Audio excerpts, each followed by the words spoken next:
আপনারা জানেন modern war policy, আধুনিক যুদ্ধনীতি বলে রাজধানী যার দেশ তার, রাজধানী যার দখলে দেশ তার দখলে। বাংলাদেশের রাজনীতিতে এটার প্রমাণ পাইছেন। 16 বছর জুলুম করছে যারা, আপনারা হইচই করছেন, বাইরে কাজ হয় নাই। আলেম ওলামা রক্ত দিল, ছাত্র জনতা রাজধানী দখল করলো, বিনা নোটিশে 45 মিনিটে দেশ ছেড়ে পলায়ন করলো।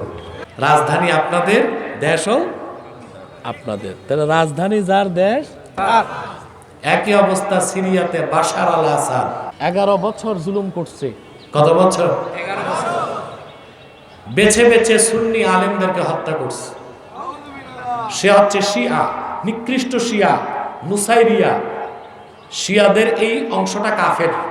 ওর ট্যাঙ্ক আছে, কামান আছে, অত্যাধুনিক এয়ার ডিফেন্স সিস্টেম আছে বাশার আল আসাদের। কিন্তু 60টা অস্ত্র নিয়ে মর্দে মুজাহিদরা নামছে, তারপর অস্ত্রের অভাব হয় নাই, ট্যাঙ্ক কামান সব হাতে চলে আসছে। মাত্র 12 দিনে স্বৈরাচার বাশার আল আসাদকে গোষ্ঠী সুদ্ধা দেশ ছাড়া করে দিয়েছে তারা।